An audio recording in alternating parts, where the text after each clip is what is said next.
ಇನ್ನು ಮುಂದೆ ನಿಮ್ಮ ನೆಚ್ಚಿನ ಧಾರಾವಾಹಿಗಳ ಫುಲ್ ಎಪಿಸೋಡ್ಗಳು ಸನ್ ನೆಕ್ಸ್ಟ್ ಆಪ್ನಲ್ಲಿ ಮಾತ್ರ. ನಾನು ಐಡೆಂಟಿಫೈ ಮಾಡಿದ್ರೆ ಅವ್ರ ಗಂಗೆ ಮತ್ತೆ ನಮ್ಮ ಮನೆಯವ್ರನ್ನ ಸುಮ್ಮನೆ ಬಿಡಲ್ಲ. ಇಲ್ಲ, ನಾನು ಹೋಗ್ಬಾರ್ದು. ಗೌರಿ, ಏನಮ್ಮ ಯೋಚನೆ ಮಾಡ್ತಾ ಇದ್ಯಾ? ಅಮ್ಮ, ಅವರೇ ಬೇರೆ ಇವರೇ ಬೇರೆ. ಅದು ಚೈನ್ ಸ್ನ್ಯಾಚಿಂಗಿಗೆ ಅಂತ ಬರ್ತಾರಲ್ಲ, ಆ ಥರದವರೇ ಇವ್ರು ಯಾರೋ ಇರಬೇಕು.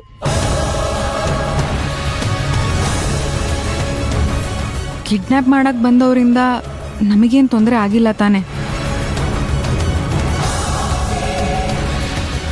ಅಂದಮೇಲೆ ಪೊಲೀಸು ಕಂಪ್ಲೇಂಟು ಅಂತ ಯಾಕೆ ಓಡಾಡ್ಬೇಕು ಹೇಳಿ? ದಯವಿಟ್ಟು ಇದನ್ನ ಇಲ್ಲಿಗೆ ಬಿಟ್ಬಿಡೋಣ. ನಾನ್ ಬಿಡಲ್ಲ.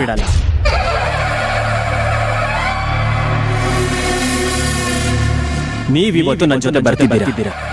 ನಾಳೆ ಸ್ಟೇಷನ್ಗೆ ಹೋಗಿ ಅಲ್ಲಿ ಅವನ್ನ ಪತ್ತೆ ಮಾಡ್ತೀನಿ. ಪ್ಲೀಸ್, ನನ್ನ ಪಾಡಿಗೆ ಬಿಟ್ಬಿಡಿ. ನಾನು ಎಲ್ಲಿಗೂ ಬರಲ್ಲ.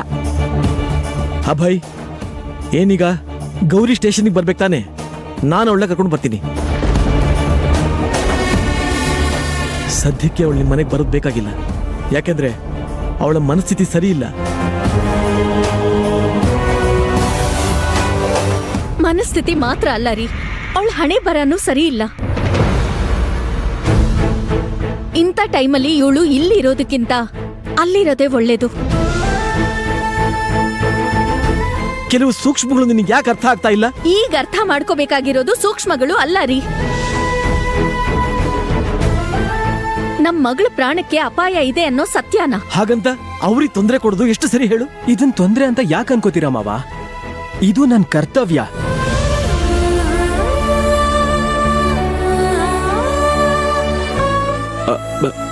ಅಂದ್ರೆ ಈ ಮನೆ ಅಳಿಯನಾಗಿ.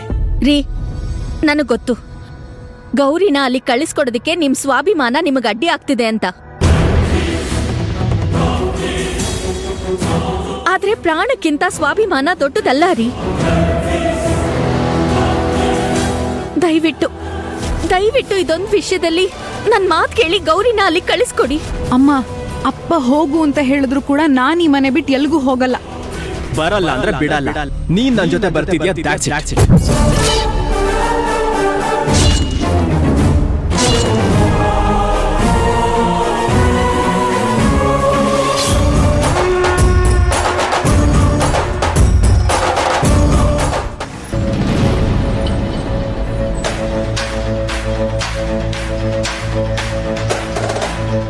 ಅತ್ತೆ, ಏನ್ ಯೋಚನೆ ಮಾಡ್ತಾ ಇದ್ದೀರಾ? ದಿನಕರ್, ಗೌರಿ ಫೋಟೋನ ಐಡೆಂಟಿಫೈ ಮಾಡಿರೋ ವಿಚಾರ ಗೊತ್ತಿರೋದು ಪೊಲೀಸ್ ಬಿಟ್ರೆ ನಮಗ್ ಮಾತ್ರ. ಇಷ್ಟು ಬೇಗ ಈ ವಿಚಾರ ಗಜೇಂದ್ರನಿಗೆ ತಲುಪಿದೆ ಅಂದಮೇಲೆ ನಮ್ಮಲ್ಲೇ ಯಾರೋ ಒಬ್ರು ಮಾಡಿರ್ಬೇಕು. ಯಾರು? ಅಖಿಲ. ಹೌದು ಅತ್ತೆ, ನೀವು ಅನುಮಾನ ಪಟ್ಟ ಹಾಗೆ ಗಜೇಂದ್ರ ಪೊಲೀಸ್ನವ್ರ ಕೈಲಿ ಸಿಕ್ಕಾಕೊಳ್ಬಾರ್ದು ಅನ್ನೋ ಕಾರಣಕ್ಕೆ ವಿಷಯನ ಮುಟ್ಸಿ ನೀನಿದ್ರಿಂದ ಹೇಗಾದ್ರೂ ಹೊರಗ್ ಬಾ ಅಂತ ಹೇಳಿರಬಹುದು.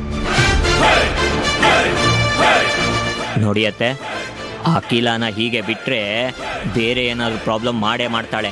ಮಾಡೋ ಕೆಲ್ಸದ ಉದ್ದೇಶ ಸರಿ ಇಲ್ಲ ಅಂದ್ರೆ ಆ ದೇವ್ರೆ ಜೊತೆಗಿದ್ರು ಅವ್ರ ಉದ್ದೇಶ ಈಡೇರಲ್ಲಪ್ಪ. ನಿಮ್ಮ ಮಾತು ಸತ್ಯ ಅತ್ತೆ. ಕರ್ಮ ಅನ್ನೋ ರಬ್ಬರ್ ಬ್ಯಾಂಡ್ನ ಯಾರು ಎಳಿತಾರೋ ಬಿಟ್ಟಾಗ ಅವ್ರಿಗೆ ಏಟ್ ಬೀಳೋದು. ಆದ್ರೆ ಮುಂದೆ ಇರೋ ನಾವುಗಳು ಎಚ್ಚರಿಕೆಯಿಂದ ಇರಬೇಕು. ಎಚ್ಚರಿಕೆಯಿಂದ ಇರಬೇಕಾಗಿರೋದು ನಾವಲ್ಲ, ಎಚ್ಚರ ತಪ್ಪಿರೋ ಅಖಿಲ ಮತ್ತೆ ಆ ಗಜೇಂದ್ರ. ಅವ್ರ ಪರಿಸ್ಥಿತಿ ಏನಾಗುತ್ತೆ ಅನ್ನೋದು ನಾಳೆ ಗೊತ್ತಾಗುತ್ತೆ. ದಿನಕರ್, ಈ ಫೈಲ್ನ ಕೊಟ್ಬಾ. ಸರಿ ಅತ್ತೆ, ನಾನು ವ್ಯವಸ್ಥೆ ಮಾಡ್ತೀನಿ.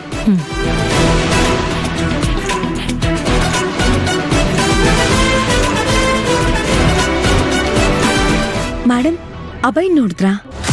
ಇಲ್ವಲ್ಲ, ನಾನು ಪೊಲೀಸ್ ಸ್ಟೇಷನಿಂದ ಈಗ ಬಂದೆ. ಯಾಕೆ, ಏನಾಯ್ತು? ಅದು ಡಿಜಿಟಲ್ ಮಾರ್ಕೆಟಿಂಗ್ ಪ್ಲಾನ್ ರೆಡಿ ಇದೆ. ಓಕೆ ಅಂದ್ರೆ ಅದನ್ನ ಕಳಿಸ್ಕೊಡ್ಬೇಕಿತ್ತು, ಅದಕ್ಕೋಸ್ಕರ. ಫೋನ್ ಮಾಡಿ ಎಲ್ಲಿದ್ದಾನೆ ಅಂತ ವಿಚಾರಿಸಮ್ಮ. ಏನೋ ಗಡಿಬಿಡಿಲಿ ಫೋನ್ನ ಕ್ಯಾಬಿನಲ್ಲೇ ಬಿಟ್ಟು ಹೋಗಿದ್ದಾನೆ. ಕೇಡಿ ಹತ್ರನೂ ಹೇಳಿಲ್ಲ ಎಲ್ಲಿ ಹೋಗ್ತಿದ್ದೀನಿ ಅಂತ. ಹೌದಾ? ಇದ್ದಕ್ಕಿದ್ದಾಗೆ ಎಲ್ಲಿ ಹೋದ? ಸರಿ, ಬಂದ್ಮೇಲೆ ನನ್ನನ್ನು ಮೀಟ್ ಆಗಕ್ಕೆ ಹೇಳು. ಸರಿ ಮೇಡಮ್. ನೇಹ,